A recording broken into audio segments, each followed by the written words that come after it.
मन ही सब कुछ है। कैसे आपके विचार आपकी तकदीर बदल सकते हैं? क्या हमारे विचार सच में हमारी तकदीर बदल सकते हैं? क्या सोचने मात्र से कोई इंसान अमीर बन सकता है? अगर हाँ, तो फिर हर कोई सफल क्यों नहीं होता?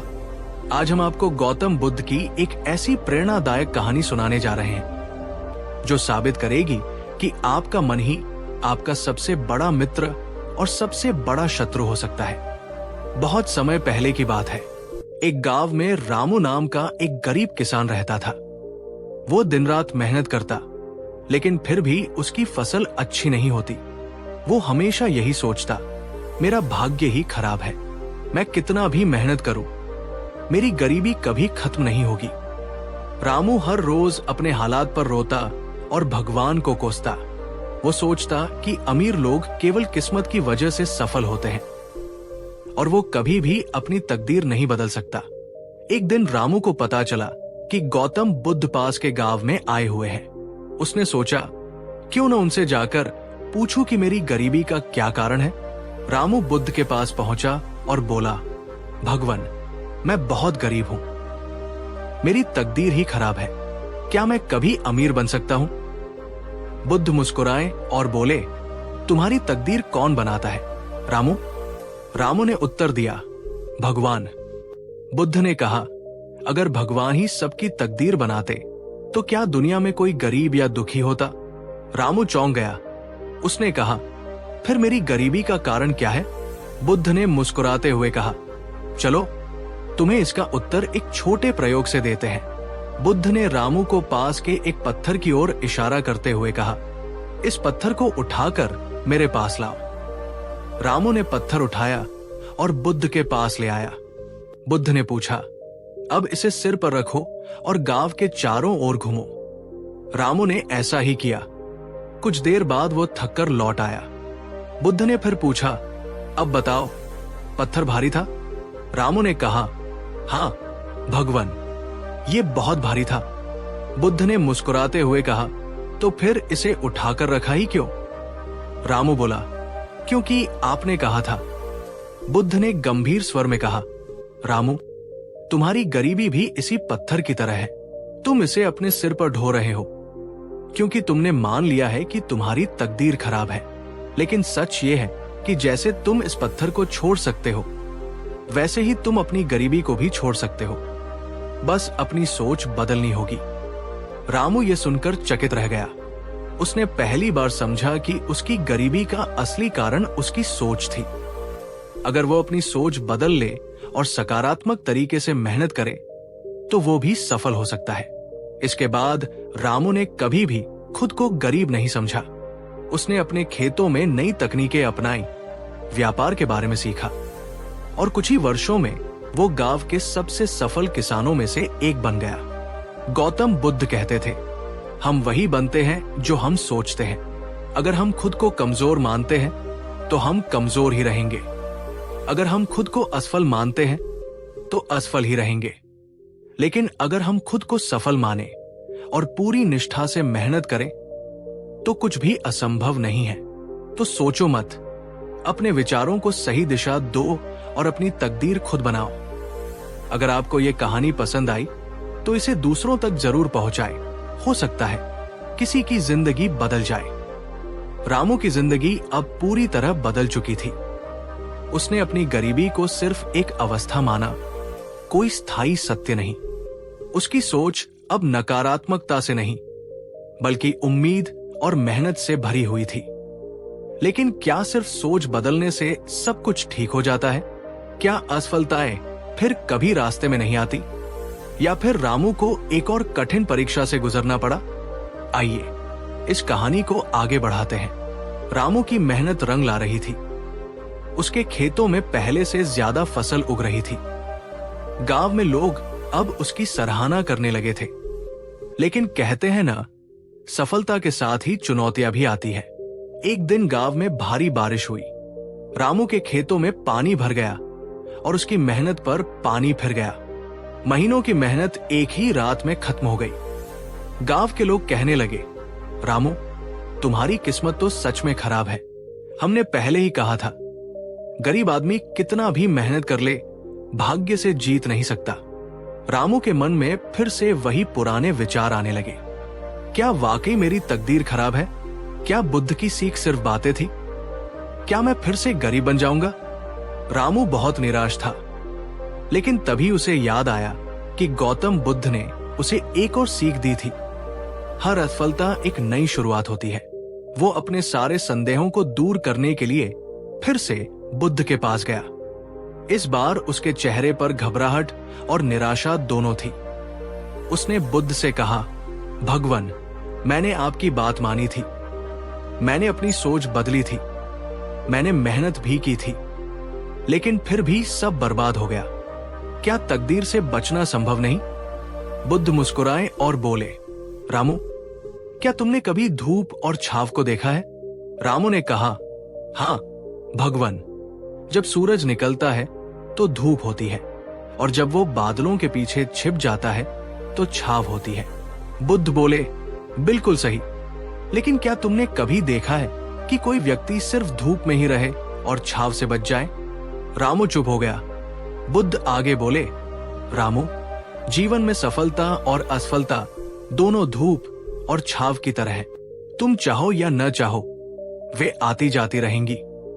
लेकिन जो व्यक्ति छाव से डरकर रास्ता बदल देता है, वो कभी रोशनी तक नहीं पहुंचता।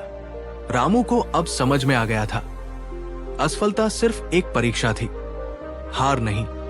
अगर वो धैर्य से आगे बढ़ता रहा तो एक दिन फिर से उसकी मेहनत रंग लाएगी। इस बार रामू ने हार नहीं मानी। उसने गांव के दूसरे किसानों को भी साथ लिया और उनके साथ मिलकर खेतों की मरम्मत शुरू की। उसने नई फसल उगाने का निश्चय किया और इस बार वो पहले से ज्यादा मेहनत करने लगा। गांव के लोग उसे देखकर हंसते थे, पागल हो गया है रामू, फिर से मेहनत कर रहा है, लेकिन क्या गारंटी है कि दोबारा बर्बाद नहीं होगा? रामू सिर्फ मुस्कुराता और कहता, जो हार मान ले वही असली हारा होता है। महीनों बाद उसकी फसल फिर से तैयार हुई और इस बार पहले से भी ज्यादा अच्छी।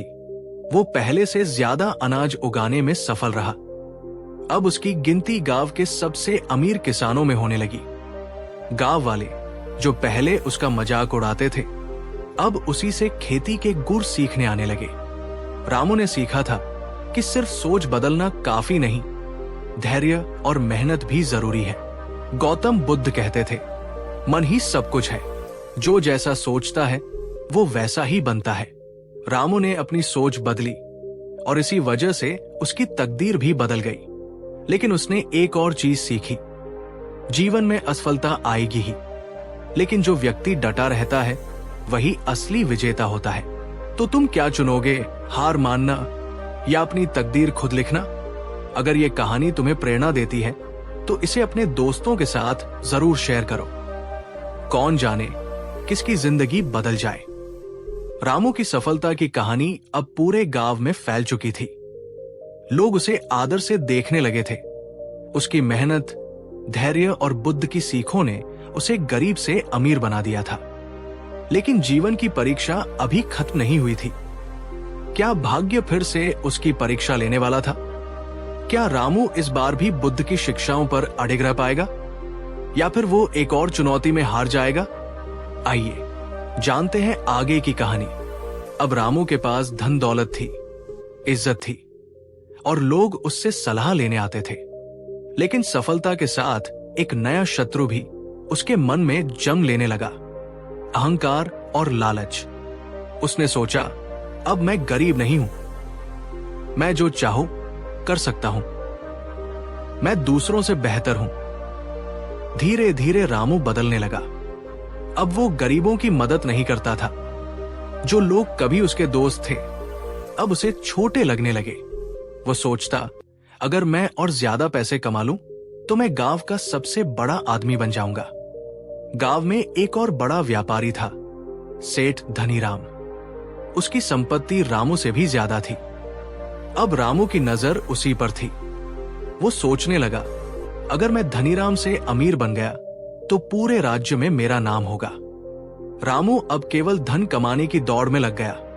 उसने अपनी जमीनें महंगे दामों पर बेच दी और बड़े व्यापार में हाथ आजमाने लगा। लेकिन अब वो अपनी मेहनत की बजाय शॉर्टकट खोजने लगा। बुद्ध की शिक्षाएं, जिनसे उसकी जिंदगी बदली थी, अब उसे पुरानी बातें लगने लगी थी। गौतम बुद्ध उस समय फिर से पास के गांव में आए हुए थे, लेकिन इस बार रामू उनके पास नहीं गया। उसे लगा कि अब उसे किसी गुरु की जरूरत नहीं, क्योंकि वो खुद बहुत समझदार बन चुका था। लेकिन एक दिन अचानक ही उसका पूरा व्यापार ठप हो गया। उसने जो सौदे किए थे वे गलत साबित हुए। जिन व्यापारियों पर उसने भरोसा किया था वे उसे धोखा देकर भाग गए। कुछ ही महीनों में उसकी सारी संपत्ति चली गई। अब न तो उसके पास खेत बचे थे, न ही पैसे। गांव वाले जो कभी उसकी तारीफ करते थे अब उसे ताने मारने लगे। रामू टूट चुका था, लेकिन अब उसे समझ नहीं आ रहा था कि उसने गलती कहाँ की। एक दिन वो चुपचाप गौतम बुद्ध के पास गया। उसके चेहरे पर अफसोस था, आंखों में आंसू थे। बुद्ध मुस्कुराए और बोले, रामू, बहुत दिनों बाद आए हो, कैसा चल रहा है व्यापार? रामू फूट फूट कर रो पड़ा। उसने अपनी सारी कहानी सुना दी। बुद्ध ध्यान से सुनते रहे। फिर उन्होंने मुस्कुराते हुए एक बीज उठाया और रामू से पूछा, बताओ, अगर मैं इस बीज को जमीन में दबा दूं और उसे ठीक से पानी, धूप और हवा मिले तो ये क्या बनेगा? रामू ने कहा, एक बड़ा और हरा भरा पेड़। बुद्ध बोले, अब सोचो, अगर मैं इस बीज को आग में डाल दूं तो? रामू चौंका और बोला, तो ये जलकर राख हो जाएगा। बुद्ध मुस्कुराए और बोले, यही तुम्हारी गलती थी रामू। जब तुम्हारे पास मेहनत और सच्चाई की जमीन थी तो तुमने उसमें बीज बोया और उसे मेहनत से सींचा, इसीलिए तुम्हें सफलता मिली। लेकिन जब लालच आ गया तो तुमने अपना बीज आग में डाल दिया। भला उसमें फल कैसे लगते? रामू को अब अपनी सबसे बड़ी गलती समझ में आ चुकी थी। सफलता सिर्फ मेहनत से नहीं, सही सोच से आती है। अगर कोई व्यक्ति अपनी सोच को लालच और अहंकार की आग में डाल दे तो उसकी मेहनत भी राख बन जाती है। अब रामू बदल चुका था। वो पहले की तरह अपने खेतों में लौटा और फिर से मेहनत शुरू की। इस बार वो लालच में नहीं पड़ा, बल्कि अपनी पुरानी सादगी और ईमानदारी को वापस अपनाया। धीरे धीरे उसकी जिंदगी फिर से पटरी पर आ गई। अब वो न केवल खुद सफल हुआ, बल्कि दूसरे गरीब किसानों को भी सिखाने लगा कि सिर्फ धन कमाना ही असली सफलता नहीं, बल्कि सही सोच और सच्ची मेहनत ही असली संपत्ति है। गांव के लोग अब रामू को पहले से ज्यादा सम्मान देने लगे, लेकिन इस बार वो किसी से खुद को बेहतर नहीं समझता था। उसने सच्चे अर्थों में बुद्ध की सीख को अपना लिया था। शिक्षा, मन ही सब कुछ है। गौतम बुद्ध ने कहा था, मन ही सब कुछ है। जो जैसा सोचता है वो वैसा ही बनता है। रामू ने अपने जीवन में दो बातें सीख ली। एक, सकारात्मक सोच और मेहनत सफलता दिला सकती है। लेकिन अगर लालच और अहंकार आ जाए तो वो सफलता मिट्टी में भी मिल सकती है। तो अब ये तुम पर है, तुम कौन सी राह चुनोगे? मेहनत और सच्चाई की या लालच और शॉर्टकट की? अगर ये कहानी तुम्हें प्रेरित करती है तो इसे अपने दोस्तों के साथ जरूर शेयर करो। रामू ने अपनी गलतियों से सीख ली थी। वो फिर से मेहनत और सच्चाई की राह पर लौट आया था। लेकिन क्या यही कहानी का अंत था? क्या जीवन अब पूरी तरह से शांत और सुखद हो गया था, या फिर उसे एक और परीक्षा से गुजरना था? एक ऐसी परीक्षा जो उसे जीवन का अंतिम सत्य सिखाएगी। आइए जानते हैं इस प्रेरणादायक यात्रा का अंतिम अध्याय। अब रामू सिर्फ अपने लिए नहीं, बल्कि पूरे गांव के लिए मेहनत कर रहा था। वो गरीब किसानों की मदद करता, उन्हें खेती के नए तरीके सिखाता और गांव में ज्ञान फैलाने लगा। एक दिन गांव में एक अजीब सा सन्यासी आया। उसकी आंखों में गहरी शांति थी और चेहरे पर एक अनोखी चमक। गांव के लोग उसके पास गए और बोले, महाराज, हमें जीवन का सबसे बड़ा सत्य बताइए। सन्यासी मुस्कुराए और बोले, जिसे ये जानना हो वो कल सुबह सूर्योदय से पहले मेरे पास आ जाए। रामू को भी ये सुनकर जिज्ञासा हुई। उसने सोचा, क्या ये कोई और महापुरुष है जो मुझे नई सीख देगा? अगली सुबह वो सबसे पहले वहां पहुंचा। सन्यासी ने उसे देखकर कहा, अच्छा रामू, तुम आ गए। क्या तुम सच में जीवन का सबसे बड़ा सत्य जानना चाहते हो? रामू ने उत्साह से सिर हिलाया।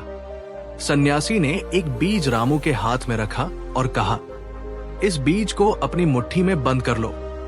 रामू ने बीज को मुट्ठी में पकड़ लिया।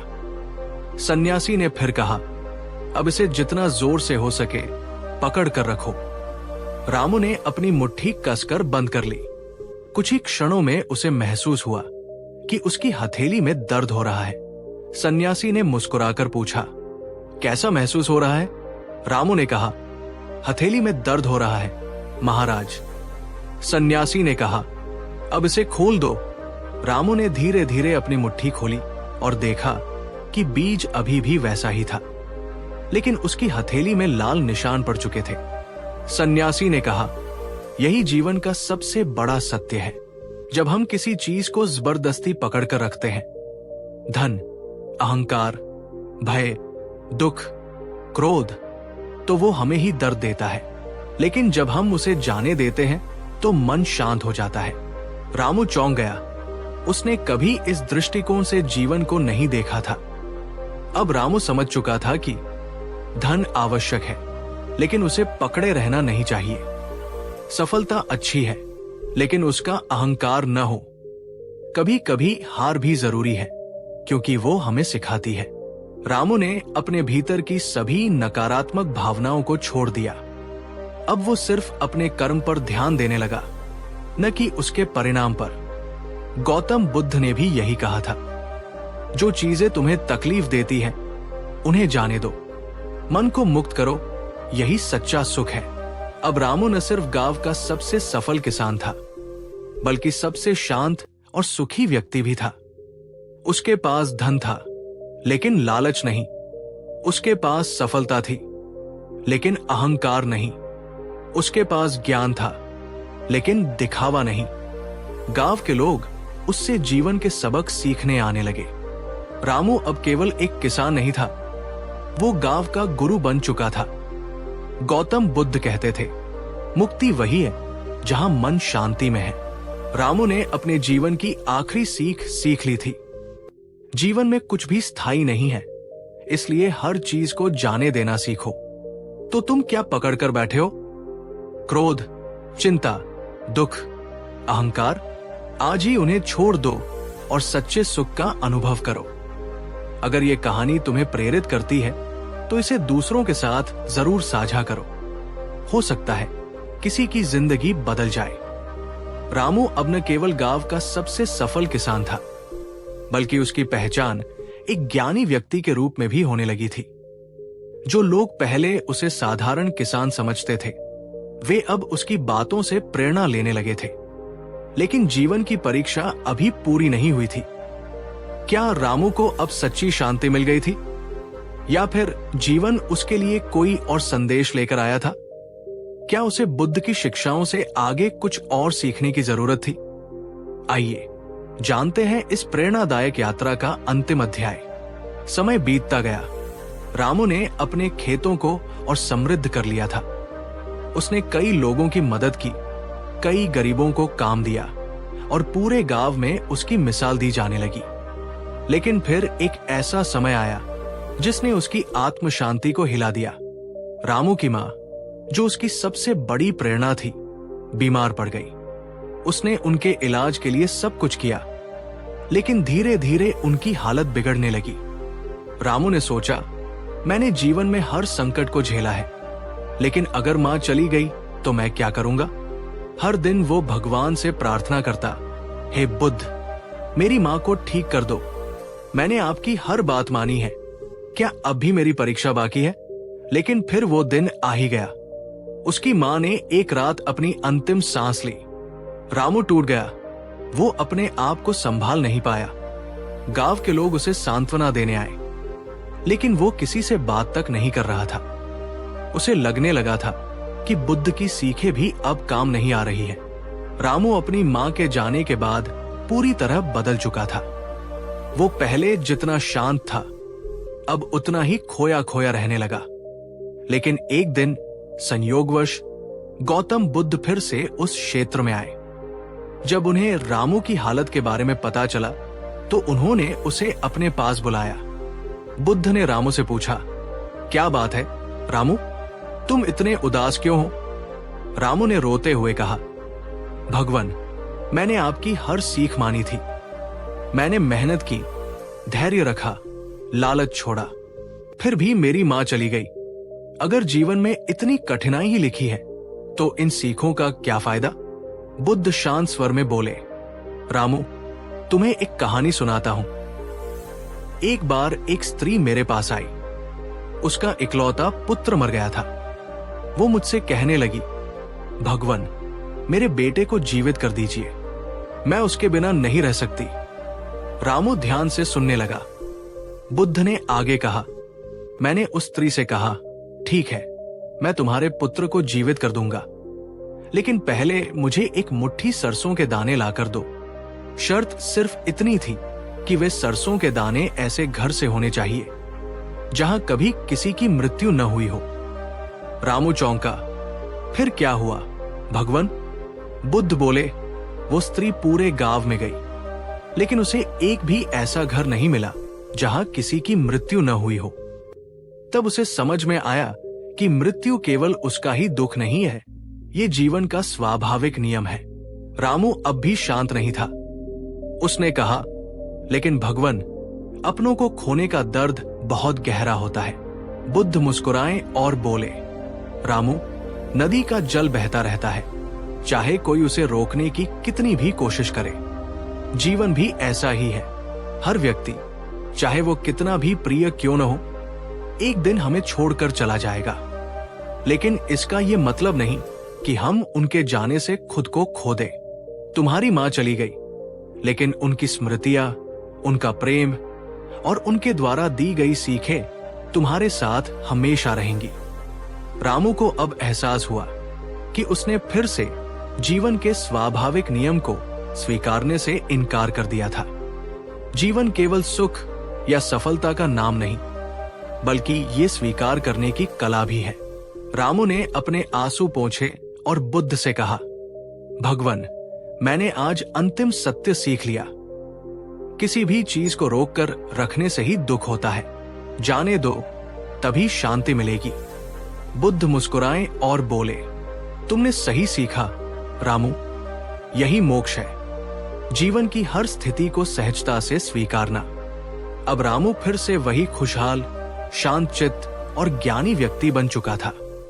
वो जान गया था कि जीवन परिवर्तनशील है और जो इस सत्य को स्वीकार कर लेता है वही असली आनंद में रहता है। गौतम बुद्ध ने कहा था, जो बीत गया उसे मत सोचो, जो आने वाला है उसकी चिंता मत करो।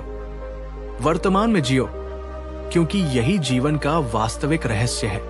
रामू ने अपने जीवन का सबसे बड़ा सबक सीख लिया था। सफलता और असफलता दोनों को समान रूप से स्वीकारो।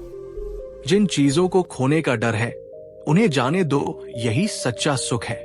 मृत्यु भी जीवन का ही एक हिस्सा है, इसलिए अपनों को याद करो, लेकिन उनके जाने का शोक मत मनाओ। क्या तुम भी रामू की तरह जीवन के हर परिवर्तन को स्वीकार करने के लिए तैयार हो? अगर हाँ, तो आज से हर क्षण को पूरी तरह जियो और जीवन का आनंद लो। अगर ये कहानी तुम्हें प्रेरित करती है तो इसे दूसरों के साथ जरूर साझा करो। हो सकता है किसी की जिंदगी बदल जाए। रामू ने अब जीवन का सबसे महत्वपूर्ण सबक सीख लिया था। जो चीजें हमारे नियंत्रण में नहीं, उन्हें स्वीकारना ही सच्ची शांति की कुंजी है। लेकिन क्या ये सीख ही पर्याप्त थी? क्या ये सब जान लेने के बाद भी जीवन में संघर्ष खत्म हो जाता है? क्या सच्ची शांति केवल विचारों से आती है या उसे जीने के लिए कुछ और करना पड़ता है? रामू को अभी भी कुछ अधूरा सा महसूस हो रहा था।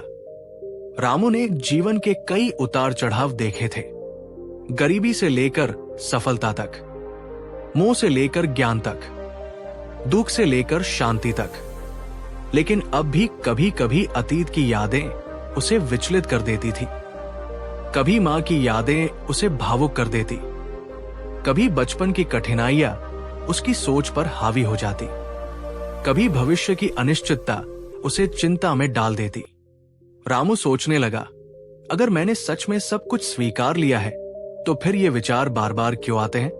क्या मैं सच में मुक्त हुआ हूं? यही प्रश्न उसे फिर से गौतम बुद्ध की ओर ले गया।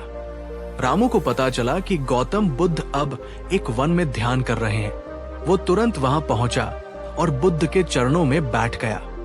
भगवान, मैं एक प्रश्न लेकर आया हूं। बुद्ध ने मुस्कुराकर पूछा, क्या प्रश्न है रामू? रामू ने कहा, मैंने आपके सभी उपदेशों को समझा और उन्हें जीवन में अपनाया। मैंने दुख को स्वीकारा, मोह को छोड़ा और शांति को पाया। लेकिन फिर भी जब अकेला होता हूं तो अतीत और भविष्य के विचार मुझे परेशान करते हैं। क्या इसका मतलब यह है कि मैं अब भी पूरी तरह मुक्त नहीं हूं? बुद्ध ने कुछ देर शांत रहकर कहा, रामू, क्या तुमने कभी आकाश में उड़ते हुए पक्षियों को देखा है? हाँ भगवान। क्या वे हमेशा एक ही दिशा में उड़ते हैं?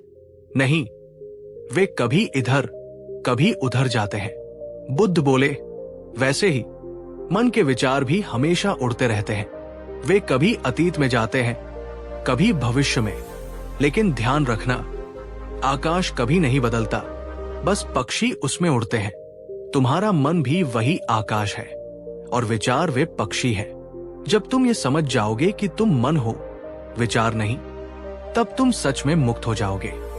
रामू की आंखें खुल गई।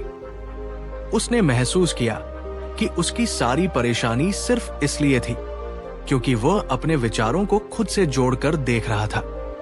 अब उसे समझ में आया कि शांति का मतलब ये नहीं कि विचार आएंगे ही नहीं, बल्कि शांति का मतलब यह है कि विचारों के आने जाने से फर्क न पड़े। रामू ने अपनी पूरी जिंदगी ये सोचकर बिताई थी कि एक दिन वो ऐसा मुकाम हासिल कर लेगा जहां उसे कोई दुख या चिंता नहीं होगी। लेकिन अब उसे समझ आ गया था कि दुख और चिंता जीवन का हिस्सा है, लेकिन उन पर ध्यान न देना ही असली मुक्ति है। उस दिन से रामू में एक नई ऊर्जा आ गई। अब वो विचारों के आने जाने से परेशान नहीं होता। अब उसे चिंता नहीं होती कि लोग उसके बारे में क्या सोचेंगे। अब उसे किसी चीज को पकड़कर रखने की जरूरत नहीं महसूस होती। गौतम बुद्ध मुस्कुराए और कहा, रामू, अब तुम सच में मुक्त हो। अब तुम न सुख के पीछे भागोगे, न दुख से डरोगे। तुम बस बहते पानी की तरह बन गए हो। जो आए उसे स्वीकार करो, जो जाए उसे जाने दो। यही असली आनंद है। गांव में लौटने के बाद रामू में सबने एक अनोखा बदलाव देखा। अब वो हमेशा शांत रहता था। अब वो न तो सफलता से घमंड करता, न असफलता से दुखी होता। अब वो न अतीत की यादों में खोता, न भविष्य की चिंता करता। लोगों ने उससे पूछा, रामू, तुम हमेशा खुश कैसे रहते हो? रामू ने मुस्कुराकर कहा, क्योंकि अब मैं जान गया हूं कि मैं विचारों से अलग हूं। अब मैं मन हूं और विचार तो बस हवा की तरह आते जाते रहते हैं। गांव वालों ने भी उसकी सीख को अपनाना शुरू कर दिया। धीरे धीरे पूरा गांव पहले से ज्यादा खुशहाल और शांत रहने लगा। रामू अब एक किसान नहीं था, नहीं सिर्फ एक ज्ञानी, वो एक जगे हुए व्यक्ति बन चुका था। गौतम बुद्ध ने कहा था, मन को नियंत्रित करना सीख लो, क्योंकि मन ही तुम्हारा सबसे बड़ा मित्र है और मन ही तुम्हारा सबसे बड़ा शत्रु। अगर तुम भी चाहते हो कि तुम्हें अतीत का दुख और भविष्य की चिंता परेशान न करे, तो याद रखो, विचार आते जाते रहेंगे, लेकिन तुम उन विचारों से अलग हो। जो चीजें तुम्हारे नियंत्रण में नहीं हैं, उन्हें जाने दो। यही सच्ची मुक्ति है। हर क्षण को पूरी तरह जियो, क्योंकि यही जीवन का सबसे बड़ा उपहार है। क्या तुम भी रामू की तरह जीवन को पूरी तरह स्वीकार करने के लिए तैयार हो? अगर हाँ, तो आज ही इस सीख को अपनाओ और देखो कि तुम्हारा जीवन कैसे बदल जाता है। रामू अब सच में बदल चुका था। उसने जीवन के हर पहलू को स्वीकार कर लिया था। न सुख में अहंकार, न दुख में चिंता। लेकिन क्या यह सफर यहीं समाप्त हो गया? क्या जीवन में जागरूकता की भी कोई सीमा होती है? क्या ज्ञान प्राप्त करने के बाद भी मनुष्य और आगे बढ़ सकता है? या फिर जागृति का ये सफर कभी खत्म ही नहीं होता? रामू को अभी भी अपने भीतर एक नया रहस्य खुलने का एहसास हो रहा था। समय बीतता गया। अब पूरा गांव रामू को एक ज्ञानी के रूप में देखने लगा था। लोग अपनी समस्याओं का हल पूछने आते और वो उन्हें बुद्ध की शिक्षाओं के आधार पर समाधान देता। लेकिन एक दिन एक ऐसी परीक्षा आई जिसने उसके धैर्य और ज्ञान की असली परीक्षा ली। उसका अपना बेटा बीमार पड़ गया। रामू ने अपनी मां को खोने का दुख सह लिया था। उसने ये भी समझ लिया था कि जीवन परिवर्तनशील है, लेकिन जब अपने ही बेटे के प्राण संकट में पड़े तो उसकी आत्म शांति डगमगाने लगी। क्या होगा अगर मेरा बेटा भी चला गया? मैंने इतनी साधना की, इतनी शिक्षा पाई, लेकिन फिर भी इस पीड़ा से मुक्त क्यों नहीं हो पा रहा? वो पहले की तरह विचलित नहीं हुआ, लेकिन भीतर एक संघर्ष फिर भी जारी था। रामू ने फिर से गौतम बुद्ध की शरण ली। वो उनके पास पहुंचा और बोला, भगवान, मैं फिर से भ्रम में हूं। मैंने जीवन की नश्वरता को स्वीकार कर लिया था, लेकिन जब बात अपने बेटे की आई तो मैं फिर से मोह में बंध गया। क्या मैं अभी भी पूरी तरह मुक्त नहीं हुआ? बुद्ध मुस्कुराए और बोले, रामू, क्या तुम नदी को देख सकते हो? हाँ भगवान। क्या नदी कभी रुकती है? नहीं भगवान, वो निरंतर बहती रहती है। बुद्ध बोले, बिल्कुल वैसे ही जीवन भी कभी नहीं रुकता। प्रेम और मोह के बीच बहुत बारीक अंतर है। प्रेम तुम्हें स्वतंत्र बनाता है, लेकिन मोह तुम्हें बांधता है। रामू अब भी पूरी तरह संतुष्ट नहीं हुआ। उसने कहा, लेकिन भगवान, जब कोई अपना कष्ट में होता है तो उस दर्द से बचा कैसे जाए? बुद्ध ने कहा, रामू, तुम्हारा दुख इस बात से नहीं कि तुम्हारा बेटा बीमार है, बल्कि इस भय से है कि तुम उसे खो सकते हो। ये भय ही तुम्हारा असली शत्रु है। सच्ची जागृति तब होती है जब तुम प्रेम तो करो, लेकिन बिना भय और मोह के। जीवन में कोई भी चीज स्थायी नहीं है, न शरीर, न संबंध, न भावनाएं। यदि तुम इस सत्य को पूरी तरह स्वीकार कर लोगे तो फिर कोई भी परिस्थिति तुम्हें विचलित नहीं कर पाएगी। अब रामू को सब कुछ स्पष्ट हो चुका था। वो अपने बेटे के पास लौटा, लेकिन इस बार बिना किसी डर के। उसने अपनी पूरी ऊर्जा से उसकी सेवा की, लेकिन मन में कोई भय या बेचैनी नहीं रखी। कुछ ही दिनों में उसका बेटा ठीक हो गया, लेकिन इससे भी महत्वपूर्ण यह था कि रामू अब पूरी तरह मुक्त हो चुका था। न कोई भय, न कोई मोह, केवल प्रेम और स्वीकार्यता। अब वो पूरी तरह जाग चुका था। अब जब भी कोई गांव वाला रामू से पूछता, रामू, तुम इतनी शांति से कैसे रहते हो, तो वो मुस्कुराकर कहता, क्योंकि अब मैं जान गया हूं कि जो चीजें बदलने वाली हैं उनके लिए दुखी होना व्यर्थ है, और जो चीजें स्थायी हैं जैसे प्रेम और ज्ञान, उन्हें छोड़ने का सवाल ही नहीं उठता। लोगों ने भी इस शिक्षा को अपनाना शुरू कर दिया। धीरे धीरे पूरा गांव चिंता और भय से मुक्त होने लगा। रामू अब सिर्फ एक किसान नहीं था, वो एक जीता जागता संदेश बन चुका था। मन ही सब कुछ है, और मन की शुद्धि ही सबसे बड़ी मुक्ति है। गौतम बुद्ध ने कहा था, जो व्यक्ति मोह से परे हो जाता है वही सच्चे आनंद को प्राप्त करता है। अगर तुम भी जीवन में सच्ची शांति पाना चाहते हो तो मोह को त्यागो, लेकिन प्रेम को अपनाओ। भविष्य की चिंता छोड़ो और वर्तमान में जियो। हर परिस्थिति को खुले दिल से स्वीकार करो, क्योंकि यही जीवन की सच्ची सुंदरता है। क्या तुम रामू की तरह इस सच्चाई को अपनाने के लिए तैयार हो? अगर हाँ, तो आज से ही इसे अपने जीवन में लागू करो और देखो कि तुम्हारी दुनिया कैसे बदल जाती है। रामू अब पूरी तरह बदल चुका था। उसने जीवन के हर सुख दुख को स्वीकार करना सीख लिया था। अब वो न तो अतीत की यादों में खोता था और न ही भविष्य की चिंता करता था। लेकिन क्या ये सफर यहीं समाप्त हो गया? क्या ज्ञान की कोई अंतिम सीमा होती है? क्या जीवन की हर परिस्थिति में मन शांत रह सकता है? या फिर कोई ऐसी परीक्षा बाकी थी जिससे रामू को गुजरना था? रामू को इस बात का एहसास नहीं था कि उसके जीवन की सबसे कठिन परीक्षा अभी बाकी थी। कुछ वर्षों बाद एक भयंकर अकाल आया। गांव की नदियां सूख गई, खेतों में अन्न नहीं उगा और लोग भूख से तड़पने लगे। रामू ने हमेशा सबकी मदद की थी, लेकिन इस बार हालात बहुत खराब थे। अनाज खत्म हो चुका था, लोग धीरे धीरे गांव छोड़कर जाने लगे थे, बीमारियां फैलने लगी थी। रामू ने हर संभव प्रयास किया, लेकिन स्थिति सुधरने का नाम नहीं ले रही थी। फिर एक दिन रामू की पत्नी और बेटा भी बीमार पड़ गए। रामू ने जितना हो सकता था उतना किया, लेकिन इस बार किस्मत ने उसका साथ नहीं दिया। कुछ ही दिनों में उसने अपने बेटे और पत्नी को खो दिया, जिसने जीवन की हर परीक्षा पास कर ली थी। वही रामू अब घुटनों के बल बैठकर रोने लगा। भगवान, मैंने किसी का बुरा नहीं किया, फिर भी मेरे साथ ऐसा क्यों हुआ? क्या जीवन का सत्य बस यही है कि जो हमें सबसे प्रिय होता है वो एक दिन हमें छोड़कर चला जाता है? क्या अब भी कोई ऐसी सीख बाकी है जो मुझे समझनी चाहिए? रामू पूरी तरह टूट चुका था। रामू को अब किसी भी चीज में दिलचस्पी नहीं रही। उसने अकेले जंगल में रहने का फैसला किया और धीरे धीरे सभी से दूर होता चला गया।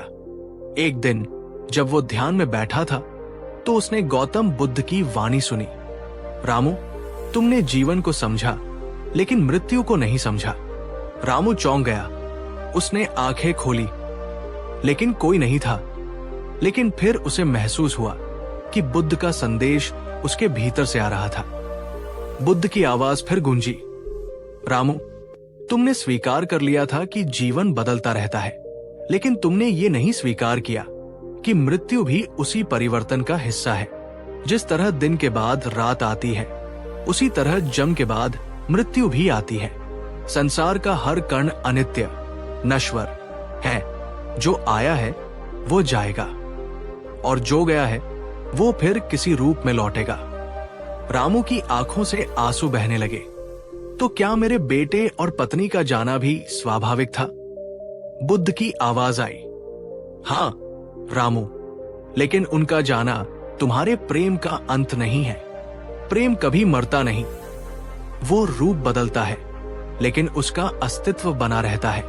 अगर तुमने सच में जागृति प्राप्त कर ली है तो अब कोई भी दुख तुम्हारे मन को हिला नहीं पाएगा। रामू समझ चुका था। उस दिन के बाद रामू पूरी तरह शांत हो गया। अब कोई भी परिस्थिति उसे विचलित नहीं कर सकती थी। अब वो हर चीज को बस एक बदलाव के रूप में देखता था। न कुछ स्थायी था, न कुछ खोने लायक। अब वो दुनिया के मोह से पूरी तरह मुक्त हो चुका था। गांव में अकाल खत्म हो चुका था, लोग वापस आने लगे थे। रामू जब गांव लौटा तो लोग उसके पास फिर से सलाह लेने आए, लेकिन इस बार वो सिर्फ सलाह देने वाला व्यक्ति नहीं था। वो अब गौतम बुद्ध की तरह जागरूक आत्मा बन चुका था।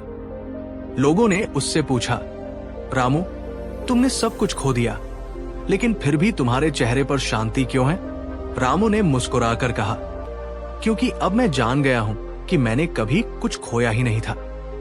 जो गया वो बस अपना रूप बदलकर कहीं और चला गया, और जो है वो भी एक दिन बदल जाएगा। पर इस सब के बीच मेरा मन स्थिर रहेगा, क्योंकि अब मैं जान चुका हूं कि सच्चा आनंद किसी भी चीज को पकड़कर रखने में नहीं, बल्कि उसे जाने देने में है। गौतम बुद्ध ने कहा था, जो व्यक्ति परिवर्तन को पूरी तरह स्वीकार कर लेता है वही सच्ची शांति प्राप्त करता है। अगर तुम भी जीवन में सच्ची शांति पाना चाहते हो तो मोह को त्यागो, लेकिन प्रेम को अपनाओ। जो बदलने वाला है उसे बदलने दो, और जो स्थायी है उसे पहचानो। दुख और सुख दोनों को बराबर समझो, क्योंकि दोनों ही जीवन का हिस्सा है।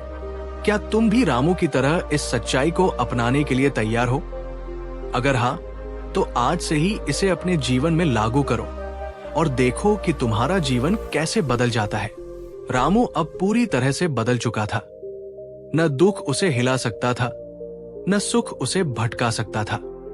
लेकिन क्या यह सफर यहीं समाप्त हो गया? क्या ज्ञान की भी कोई सीमा होती है? क्या मनुष्य पूरी तरह मुक्त हो सकता है, या फिर आत्मा को और भी गहरे सत्य की ओर जाना पड़ता है? रामू को नहीं पता था, कि जीवन उसे एक और बड़े सत्य से परिचित कराने वाला था। गांव में अब सब कुछ सामान्य हो चुका था, लेकिन रामू के भीतर एक नई बेचैनी थी। क्या ये ज्ञान ही अंतिम सत्य है? क्या अब जीवन में कुछ भी जानने को बाकी नहीं रहा?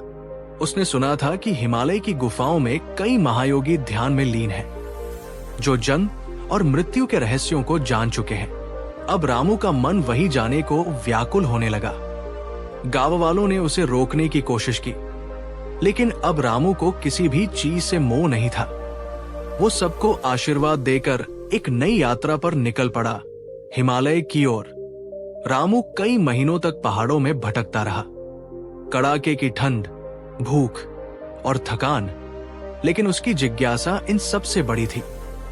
आखिरकार उसे एक गहरी गुफा मिली, जहां एक वृद्ध संत ध्यान में लीन थे। उनकी आंखें बंद थी, लेकिन चेहरे पर अपार शांति थी।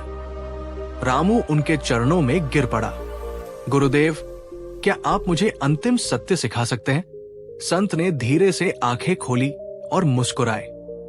तुम पहले ही सत्य तक पहुंच चुके हो, रामू। फिर तुम यहां क्यों आए? रामू चौंक गया।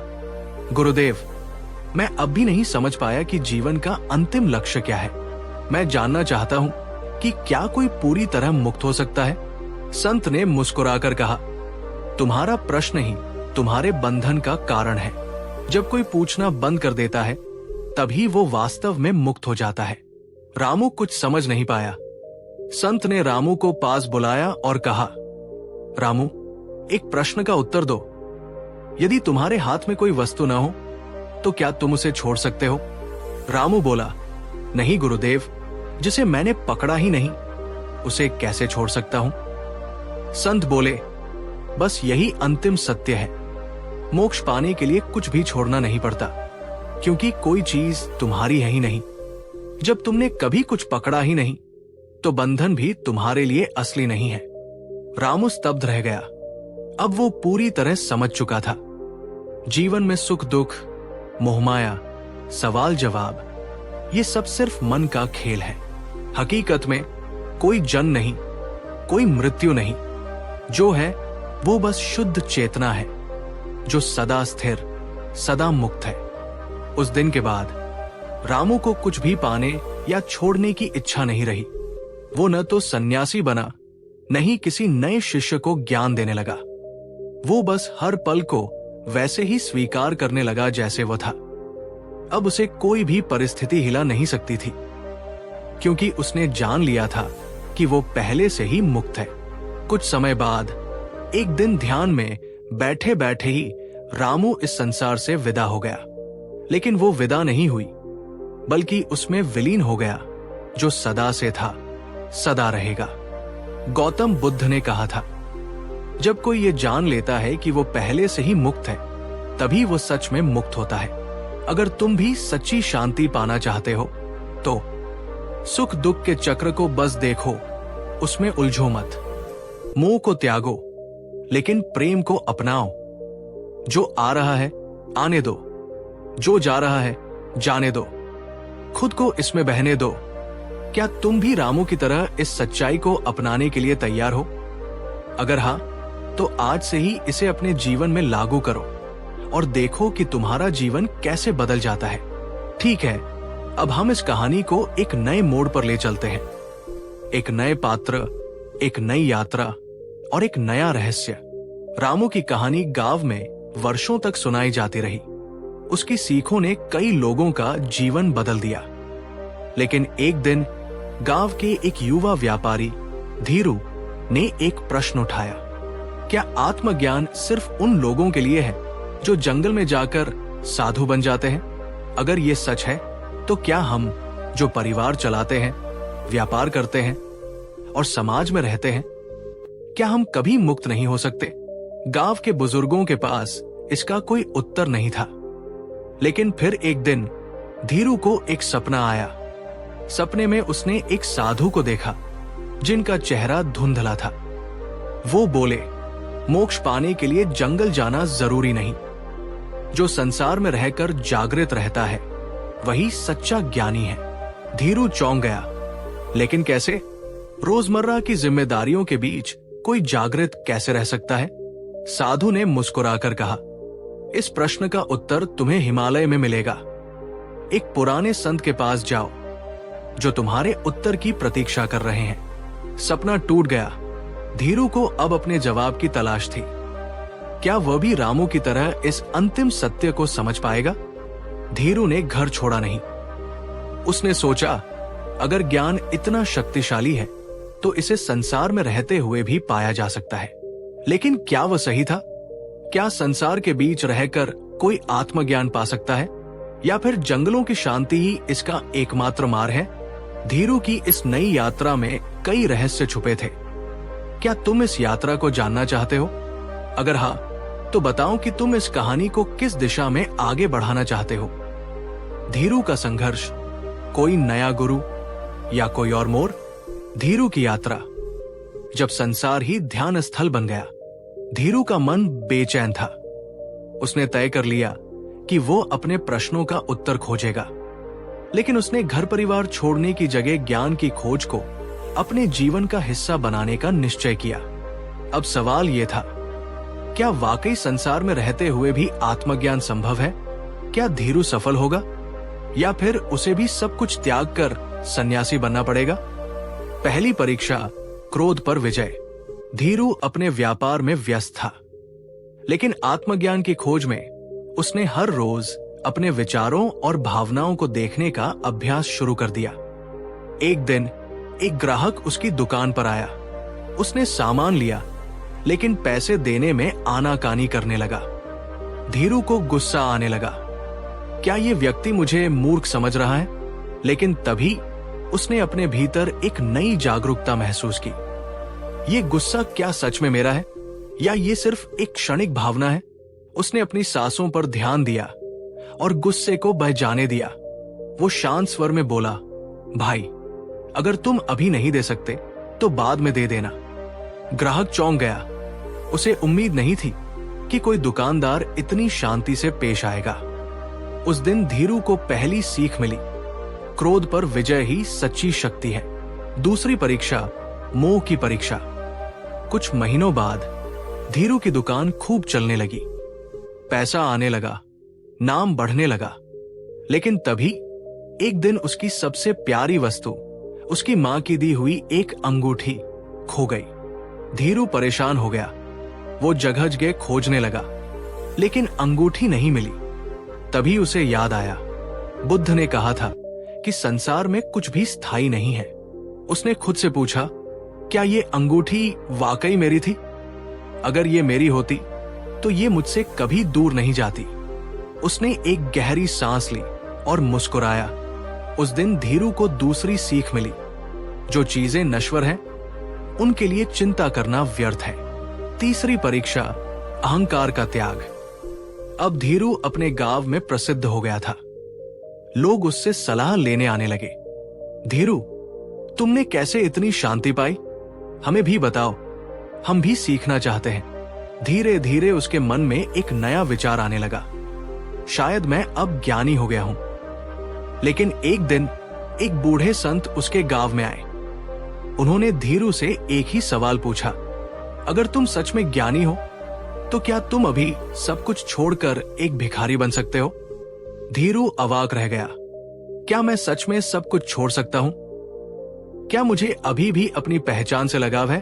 उसने अपनी आंखें बंद की और गहरी शांति में डूब गया। कुछ देर बाद उसने संत को प्रणाम किया और कहा, ज्ञान कोई उपलब्धि नहीं, ये बस एक अवस्था है। संत मुस्कुराए, अब तुम सही रास्ते पर हो। उस दिन धीरू को तीसरी सीख मिली, जो खुद को ज्ञानी समझने लगे वो अज्ञानी ही रहता है। अंतिम मोक्ष। जब धीरू पूरी तरह मुक्त हुआ, अब धीरू में कोई सवाल नहीं बचा था। वो किसी भी परिस्थिति में स्थिर रह सकता था। उसे किसी चीज का अहंकार नहीं था। उसे कुछ भी खोने का डर नहीं था। अब वो जान चुका था कि संसार में रहते हुए भी आत्मज्ञान संभव है। उसे जंगल जाने की जरूरत नहीं थी। उसे कोई संन्यास धारण करने की जरूरत नहीं थी। अब वो जहां भी जाता शांति और प्रेम फैलाता। गांव के लोग अब उसे ज्ञान का व्यापारी कहने लगे। एक ऐसा व्यापारी जिसने धन के बदले जागरूकता को अपना लिया था। अंतिम संदेश, क्या तुम भी आत्मज्ञान प्राप्त कर सकते हो? बुद्ध ने कहा था, जो संसार में रहकर भी उससे मुक्त है वही सच्चा ज्ञानी है। अगर तुम भी जीवन में सच्ची शांति पाना चाहते हो तो क्रोध आने पर उसे बस देखो, उसमें मत उलझो, मोह को छोड़ो क्योंकि कुछ भी स्थायी नहीं है। अहंकार को त्यागो क्योंकि ज्ञान कोई उपलब्धि नहीं, ये बस एक अनुभव है। क्या तुम भी धीरू की तरह इस सच्चाई को अपनाने के लिए तैयार हो? अगर हां, तो आज से ही इसे अपने जीवन में लागू करो और देखो कि तुम्हारा जीवन कैसे बदल जाता है। धीरू आत्मज्ञान पा चुका था, लेकिन क्या जीवन इतनी आसानी से शांत रह सकता है? गौतम बुद्ध ने कहा था, सच्चे ज्ञानी की पहचान तब होती है जब कठिनाइयां उसे परखती है। धीरू को अब एक नई परीक्षा से गुजरना था और ये परीक्षा पहले से भी कठिन होने वाली थी। गांव में सब कुछ अच्छा चल रहा था, लोग धीरू से सीखने लगे थे। उसकी बातें सुनकर उनके जीवन में भी बदलाव आ रहा था। लेकिन जहां प्रकाश होता है वहां अंधकार भी छिपा रहता है। गांव के सरपंच रघुनाथ को यह पसंद नहीं आया। अगर लोग धीरू को गुरु मानने लगे तो मेरी शक्ति का क्या होगा? रघुनाथ के मन में ईर्ष्या और लालच घर करने लगे। एक दिन उसने धीरू को बुलाया और कहा, तुम्हारा ज्ञान बहुत अच्छा है, लेकिन ये सब बकवास है। असली शक्ति तो धन और अधिकार में होती है। धीरू मुस्कुराया, अगर ऐसा है तो तुम्हें यह साबित करने की जरूरत क्यों पड़ रही है? रघुनाथ गुस्से से लाल हो गया। अब वो धीरू को गिराने के लिए एक साजिश रचने लगा। रघुनाथ ने गांव में अफवाह फैला दी कि धीरू सिर्फ दिखावे के लिए ज्ञान की बातें करता है, लेकिन असल में वो लोगों से दान लेकर खुद के लिए धन इकट्ठा कर रहा है। गांव में ये बात आग की तरह फैल गई। लोगों को विश्वास नहीं हुआ, लेकिन धीरे धीरे संदेह पनपने लगा। कुछ दिनों बाद रघुनाथ ने पंचायत बुलाई और सबके सामने धीरू से पूछा, अगर तुम सच में ज्ञानी हो तो ये बताओ कि तुम्हें धन से कोई मोह नहीं है। अगर हां, तो क्या तुम अपनी सारी संपत्ति छोड़ सकते हो? गांव के लोग चुप थे। सब देखना चाहते थे कि धीरू क्या करेगा। धीरू ने शांति से उत्तर दिया, मैंने कभी धन को पकड़ा ही नहीं, तो छोड़ने का प्रश्न ही नहीं उठता।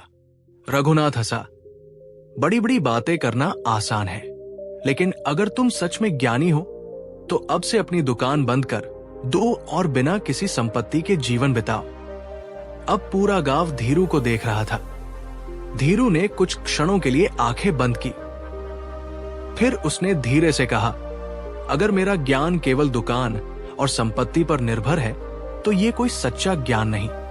उसने अपनी दुकान की चाबी उठाई और बिना कोई विरोध किए रघुनाथ के हाथ में रख दी। ये लो, अब ये तुम्हारी है। पूरा गांव स्तब्ध रह गया। रघुनाथ को भी उम्मीद नहीं थी कि धीरू इतनी आसानी से सब कुछ छोड़ देगा। लेकिन इससे भी बड़ा आश्चर्य तब हुआ जब अगले कुछ हफ्तों में गांव वालों को एहसास हुआ कि धीरू अब भी पहले जैसा ही था, खुश, शांत और संतुष्ट। अब लोग समझ चुके थे कि संपत्ति को छोड़ने की जरूरत नहीं होती, बस मन के बंधनों को छोड़ना जरूरी है। रघुनाथ ने धीरू की दुकान ले तो ली थी, लेकिन उसका मन शांत नहीं था। वो सोचता रहा, कैसे कोई व्यक्ति बिना धन, बिना नाम, बिना कुछ भी छोड़े इतना शांत कैसे रह सकता है? धीरे धीरे उसकी रातों की नींद उड़ गई। उसे अपनी गलती का एहसास हुआ। एक दिन वो धीरू के पास आया। उसकी आंखों में आंसू थे। मैं हार गया धीरू, तुमने मुझे बिना लड़े हरा दिया। धीरू मुस्कुराया और कहा, मैंने कुछ भी नहीं किया रघुनाथ, तुम खुद ही अपनी लड़ाई हार गए। रघुनाथ फूट फूट कर रोने लगा। अब उसे सच्चे ज्ञान की अनुभूति होने लगी थी। अगर तुम भी जीवन में सच्ची शांति पाना चाहते हो तो बाहरी चीजों से अपनी पहचान मत जोड़ो। धन, नाम, संपत्ति बस भ्रम है। लोग कुछ भी कहें, लेकिन खुद को भीतर से देखो, क्या सच में तुम्हें फर्क पड़ता है? सबसे बड़ी जीत ये नहीं कि तुम दूसरों को हरा दो, बल्कि ये है कि तुम अपने भीतर के क्रोध, लालच और अहंकार को हरा दो। क्या तुम भी धीरू की तरह इस सच्चाई को अपनाने के लिए तैयार हो? अगर हाँ, तो आज से ही इसे अपने जीवन में लागू करो और देखो कि तुम्हारा जीवन कैसे बदल जाता है। गांव में सब कुछ बदल चुका था। रघुनाथ को अपनी गलती का एहसास हो गया था और अब वो भी धीरू के साथ बैठकर ध्यान करता था। लेकिन ये कहानी यही खत्म नहीं होती। एक दिन गांव में एक अजनबी युवक आया। उसकी आंखों में गुस्सा था, चेहरा थकान से भरा था और हाथ में एक लकड़ी की तलवार थी। वो सीधे धीरू के पास पहुंचा और गुस्से में बोला, क्या तुम ही वो धीरू हो जिसकी लोग इतनी तारीफ करते हैं? धीरू ने मुस्कुराते हुए कहा, लोग क्या कहते हैं ये जरूरी नहीं, लेकिन तुम कौन हो ये बताओ। युवक ने तलवार जमीन पर पटक दी और चिल्लाया, मेरा नाम अर्जुन है। मैं शांति नहीं चाहता, मैं बदला चाहता हूं। पूरा गांव एकदम शांत हो गया। अब क्या होगा? क्या धीरू अर्जुन को भी बदल पाएगा? अर्जुन ने बताया कि उसके पिता को किसी अमीर साहूकार ने धोखा देकर बर्बाद कर दिया था। बचपन से मैंने यही सुना कि दुनिया निर्दयी है और कमजोर को कुचल देती है। मुझे बदला लेना है। मैं शांति और धैर्य जैसी बातें नहीं मानता। धीरू ने उसकी आंखों में देखा और धीरे से कहा, अगर बदला लेने से तुम्हें शांति मिलती तो अब तक तुम्हें चैन आ जाना चाहिए था। अर्जुन चुप रहा। धीरू ने आगे कहा, अगर कोई तुम्हारे घर में आग लगा दे तो क्या तुम अपने ही घर में आग लगा लोगे? अर्जुन ने गुस्से में कहा, नहीं, मैं दुश्मन के घर आग लगाऊंगा। धीरू हंस पड़ा, तो इसका मतलब है कि तुम्हारा दिल अभी भी जल रहा है। अर्जुन कुछ कह नहीं पाया। धीरू ने अर्जुन को एक काम दिया, अगर तुम सच में जानना चाहते हो कि बदला सही है या गलत, तो अगले 7 दिन तक बस एक काम करो। हर दिन सुबह नदी किनारे बैठो और अपने गुस्से को देखो। अर्जुन को यह बेकार लगा, लेकिन उसने सोचा, चलो देखता हूं ये कैसे मेरी मदद कर सकता है। पहले दिन उसने गुस्से में नदी की ओर पत्थर फेंका। दूसरे दिन उसने घास खींचकर फेंकी। तीसरे दिन वो चुपचाप बैठा रहा। चौथे दिन उसने देखा कि पानी में उसके चेहरे की परछाई कितनी शांति से बह रही थी। 5वें दिन उसे एहसास हुआ कि हर दिन उसका गुस्सा कम हो रहा था। 7वें दिन वो फिर से धीरू के पास आया और कहा, मुझे बदला लेने की जरूरत क्यों महसूस नहीं हो रही? धीरू ने मुस्कुराते हुए कहा, क्योंकि तुमने अपने मन की आग को बुझने दिया। अर्जुन की आंखों में आंसू आ गए। उसने तलवार उठाई और उसे नदी में फेंक दिया। अब वो मुक्त हो चुका था। गौतम बुद्ध ने कहा था, क्रोध को पकड़कर रखना ऐसा है जैसे जलते हुए कोयले को किसी और पर फेंकने की चाह में खुद पकड़े रहना। आखिर में जलोगे तो तुम ही। अगर तुम भी जीवन में सच्ची शांति पाना चाहते हो तो बदला मत लो, बल्कि खुद को बदलो। गुस्से को देखने का अभ्यास करो, उसे दबाने की जरूरत नहीं। अगर कोई तुम्हें तकलीफ दे तो समझो कि वो भी अपने ही दर्द में उलझा हुआ है। क्या तुम भी अर्जुन की तरह इस सच्चाई को अपनाने के लिए तैयार हो? अगर हाँ, तो आज से ही इसे अपने जीवन में लागू करो और देखो कि तुम्हारा जीवन कैसे बदल जाता है। गांव में बहुत कुछ बदल चुका था। रघुनाथ, जो कभी सत्ता के नशे में डूबा था, अब विनम्र हो गया था। अर्जुन, जो बदले की आग में जल रहा था, अब शांत हो चुका था। गांव वाले, जो कभी शक करते थे, अब धीरू की शिक्षा को अपनाने लगे थे। लेकिन धीरू को हमेशा पता था कि ज्ञान को पकड़कर नहीं रखा जाता, उसे बहने देना चाहिए। एक दिन सूरज की पहली किरणों के साथ धीरू ने अपनी पोटली उठाई और गांव के बाहर जाने लगा। गांव वाले भागकर उसके पास आए और बोले, धीरू, तुम हमें छोड़कर कहां जा रहे हो? धीरू मुस्कुराया और बोला, मैं कभी तुम्हारा था ही नहीं, तो छोड़ने का सवाल ही नहीं उठता। रघुनाथ ने कहा, लेकिन हम तुम्हारे बिना क्या करेंगे? धीरू ने धीरे से कहा, तुम सब अब खुद अपने गुरु बन चुके हो। मैंने सिर्फ तुम्हें रास्ता दिखाया, चलना तुम्हें ही था। अर्जुन ने सिर झुका लिया। उसकी आंखों में आंसू थे। मैं अब क्या करूं गुरुजी? धीरू ने अर्जुन के कंधे पर हाथ रखा और कहा, अब तुम भी किसी और को राह दिखाओ, जैसे मैंने तुम्हें दिखाई। गांव के लोगों ने देखा कि धीरू धीरे धीरे दूर जाता जा रहा था। कोई रोकना चाहता था, कोई उसे हमेशा के लिए अपने पास रखना चाहता था। लेकिन धीरू जानता था कि ज्ञान कभी एक ही जगह नहीं रुकता। उसकी छवि सूरज की रोशनी में विलीन हो गई। गांव में अब कोई राजा नहीं था, कोई गुरु नहीं था, लेकिन हर व्यक्ति खुद का गुरु बन चुका था। गौतम बुद्ध ने कहा था, अपना दीपक स्वयं बनो। धीरू ने यही शिक्षा दी थी। और अब वो एक नए गांव, नए लोगों और एक नई यात्रा की ओर बढ़ चला था। समाप्त।